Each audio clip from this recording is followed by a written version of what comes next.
Don't lecture my kids. Get your own. Those words cut through the Carter home like a blade across wood. Melissa Carter stood tall in the dining room, her voice sharp with fury. Her finger pointed at the man who had kept a roof over her head and food on the table. Daniel Carter, the quiet contractor who had built more homes than most men could count, sat calmly at the head of the table. For 2 years he had raised her sons as his own, paid their tuition, and carried the burdens her first husband had abandoned. He had given them stability, protection, and a life better than anything they had known before. But gratitude was nowhere in sight. Eli, 12 years old and full of misplaced bravado, slammed his fork onto the plate. Yeah. You're not our real dad. His younger brother, Noah, only 10, grinned wide, emboldened by his mother's rage. Our real dad would never be this boring. The words spilled like poison, each syllable striking deeper than the last. Daniel's eyes lingered on the boys. The same boys he had taught to sand wood in the garage. The same boys he had taken fishing on summer mornings. The same boys he had read stories to at night, until they drifted to sleep. Each memory now crumbled like plaster falling from a wall too weak to stand. Melissa stepped closer, her perfume heavy in the air.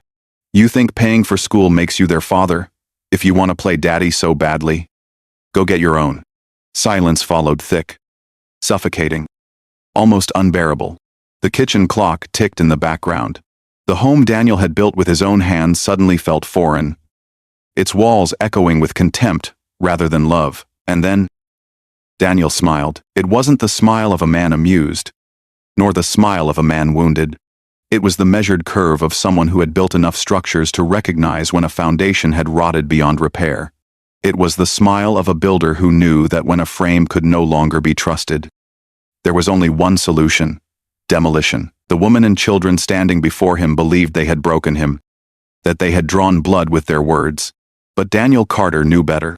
He had built skyscrapers from dirt, whole neighborhoods from rubble, and he knew exactly what to do when something cracked beyond saving. He didn't shout. He didn't argue. He only smiled because the demolition had already begun. Long after Melissa's voice faded and the boys' laughter died into silence, Daniel climbed the stairs of the house he had built with his own hands. Every step groaned beneath him, not from weight, but from memory. This was the home where he had once believed life would be different, where love would last, and where a family would finally take root. At the end of the hallway stood a door that had not been opened in years. Its paint was faintly chipped, its brass handle polished smooth by touches that belonged to another lifetime. Daniel hesitated, then pushed it open. The nursery glowed faintly in the soft light, painted a pale yellow that Emily had chosen with such excitement. She had laughed when he suggested waiting until they knew the baby's gender. Yellow works for everyone, she had said. Our child will grow up surrounded by warmth.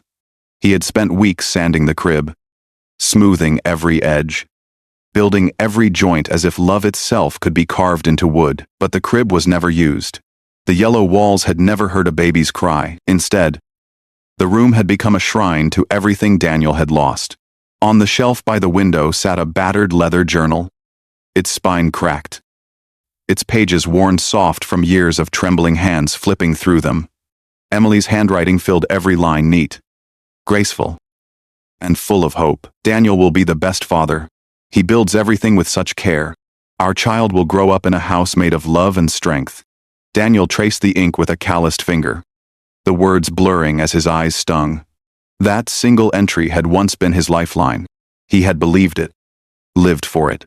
He had poured 18-hour days into building the house, rushing to finish before the baby arrived. He had measured, cut, and nailed every beam with the pride of a man preparing for fatherhood. And then came the night that stole everything. Emily's scream tearing through the air, the ambulance lights flashing blue against the walls, the sterile corridors of the hospital swallowing him whole, and the flat, merciless words of the doctor. We lost them both. The journal slipped shut in his hands. For nearly a decade after, the house had been a tomb, every corner haunted by what could have been. He had filled the silence with work, burying himself in blueprints, hammering nails into strangers' homes while his own stood hollow, until the night he met Melissa, and thought perhaps he had been given another chance. But tonight, Melissa's words had cut deeper than she understood. Get your own kids. She hadn't just insulted him. She had mocked the wound that never healed. She had spit on the memory of the woman he buried and the child he never held. Daniel sat on the edge of his bed, the journal heavy across his knees. His hands no longer trembled. His grief had turned to clarity. There would be no more patchwork repairs. No more sanding over cracks to make them look smooth. The foundation of this marriage was rotten. And he knew what had to be done. Demolition was not cruelty, it was survival. And tomorrow, it would begin. Daniel Carter had spent his life as a builder. And builders knew that when a structure was compromised, you didn't swing a hammer and rage. You worked with calm precision. You studied the frame, traced the cracks, and began removing the rotten beams one by one.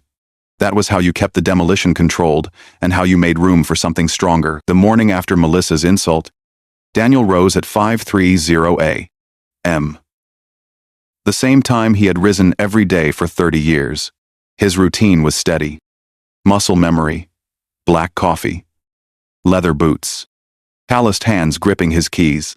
But today, his mind was not on the job site. It was on preparation. By mid-morning, he was seated across from his accountant, a man who had handled his finances for over a decade. Daniel's voice was calm, almost casual, as though he were discussing nothing more than lumber costs. From this point forward, he said evenly, all distributions get rerouted into the trust. No delays. No exceptions. Double-check beneficiaries. And I mean every cent. The accountant hesitated, even Mrs. Carter's access. Daniel's eyes did not flicker, especially Mrs. Carter's access. It was the first cut. Precise and invisible. Melissa wouldn't notice. Not right away. She'd still swipe her cards at boutiques and department stores. Still believe the money was endless.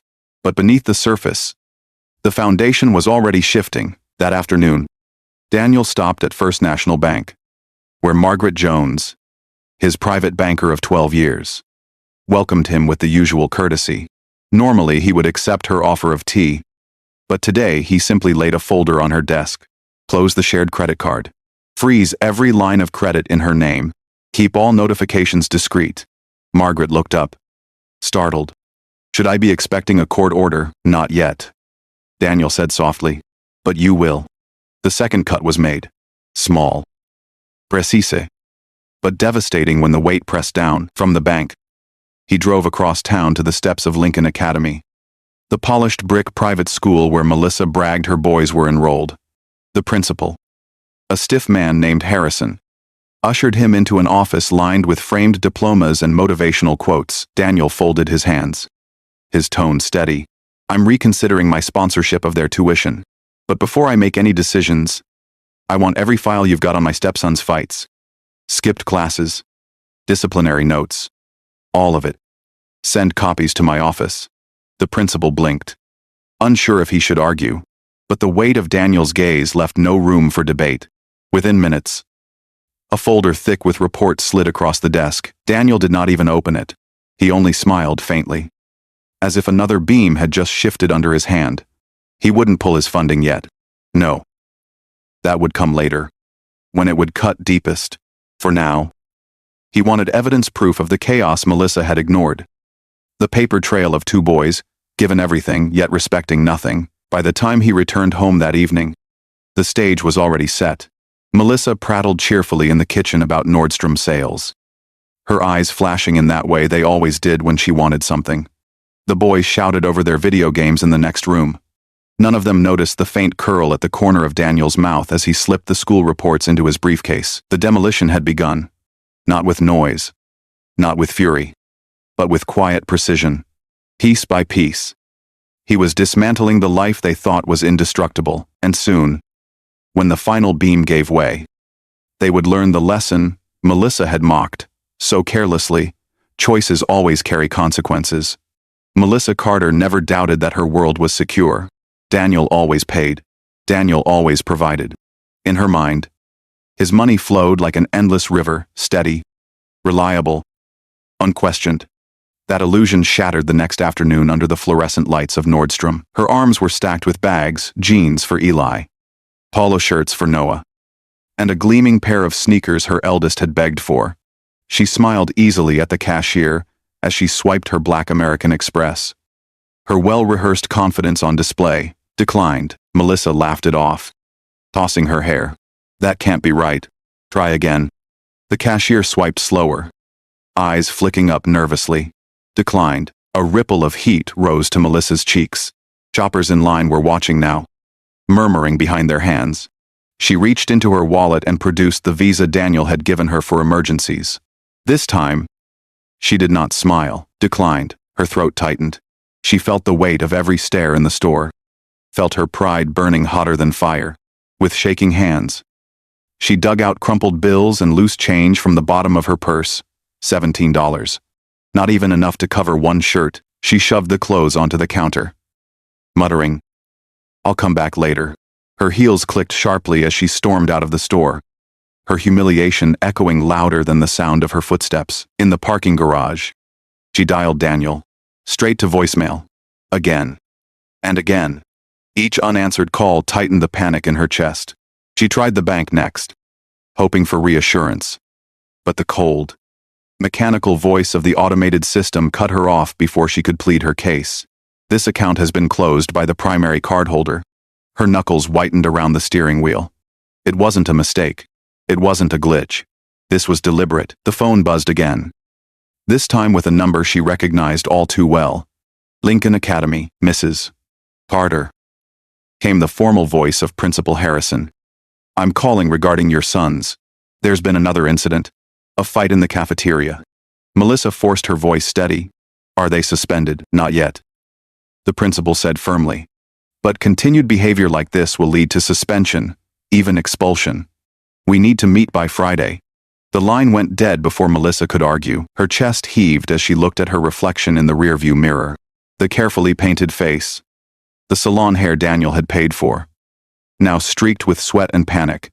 She looked less like the polished woman who had mocked her husband the night before, and more like someone watching her world collapse brick by brick. When she picked up the boys later that afternoon, Eli climbed into the front seat with a storm etched across his face.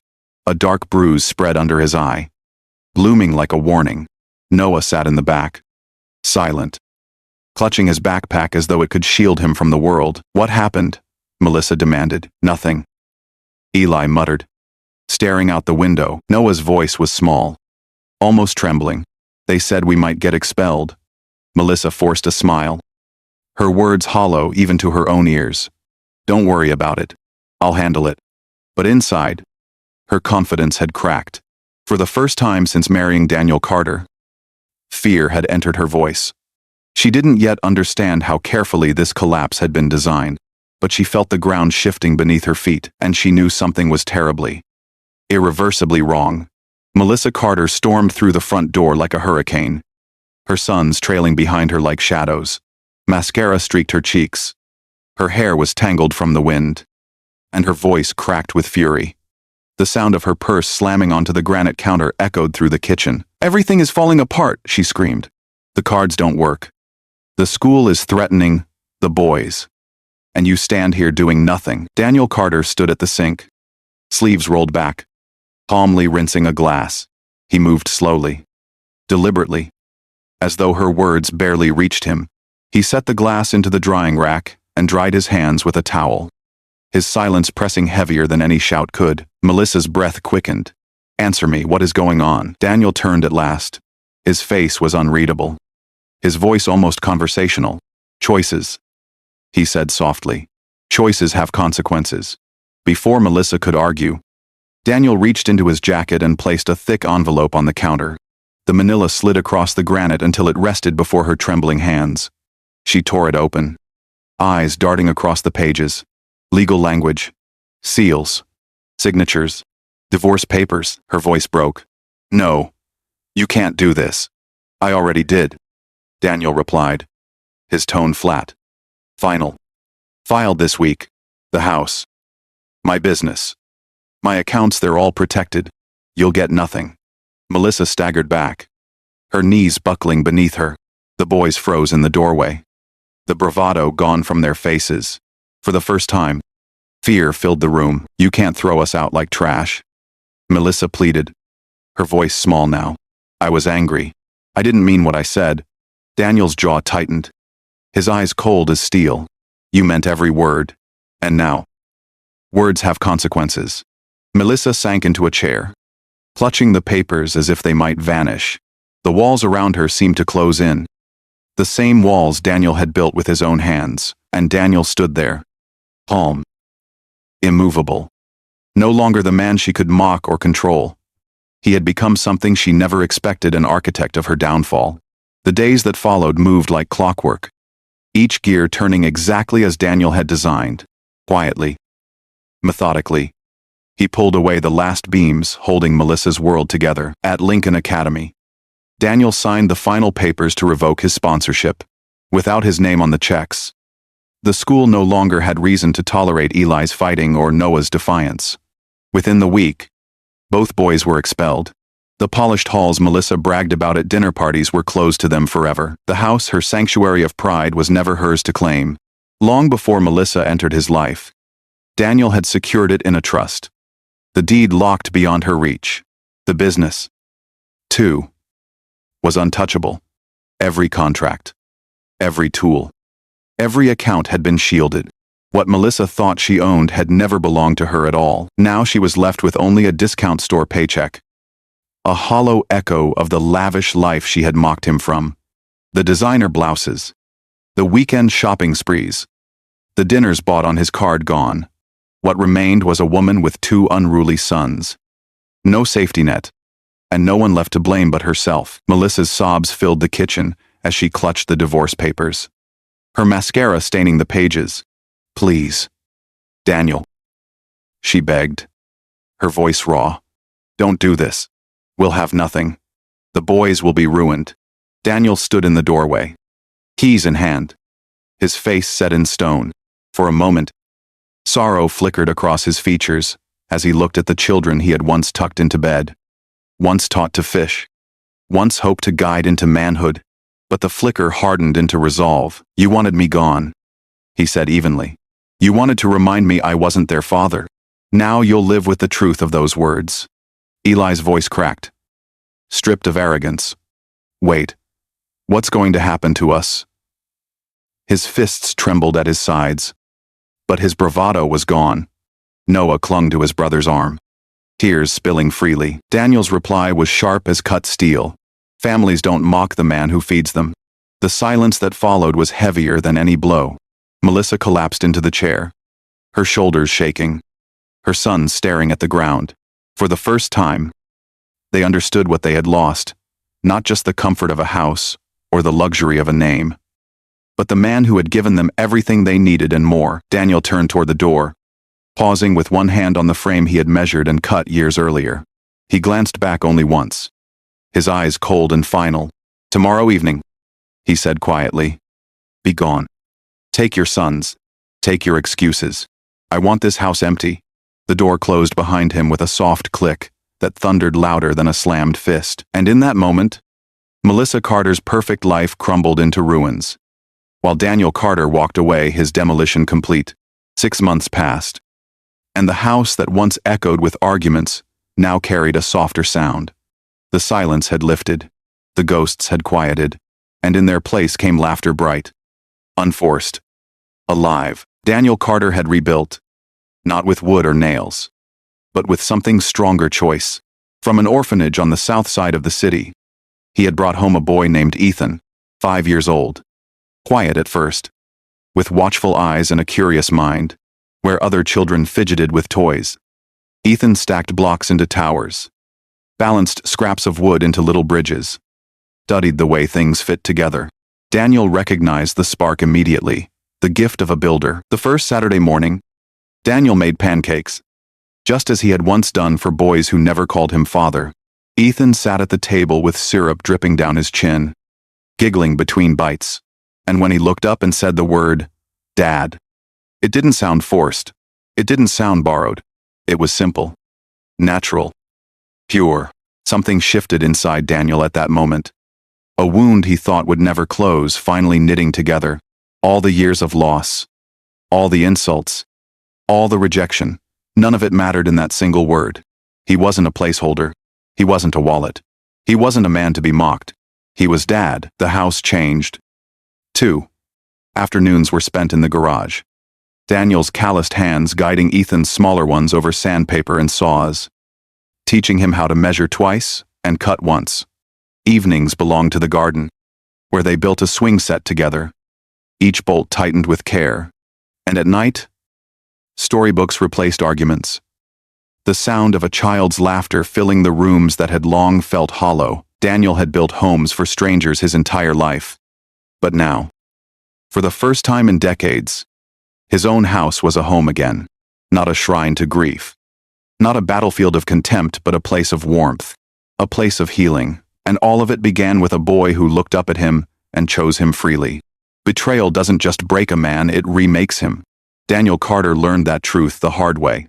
He gave his love, his money, and his loyalty to a woman who mocked his deepest wound. He raised 2 boys as his own, only to be told he was nothing. Yet from that betrayal came clarity. From the ruins of contempt, he built something stronger than pity, stronger than revenge. Daniel Carter lost a wife who saw him only as a wallet. He lost 2 ungrateful children who sneered at the hand that fed them. But what he gained was far greater: a son who chose him, a boy who looked into his eyes and saw not a provider, not a placeholder, but a father.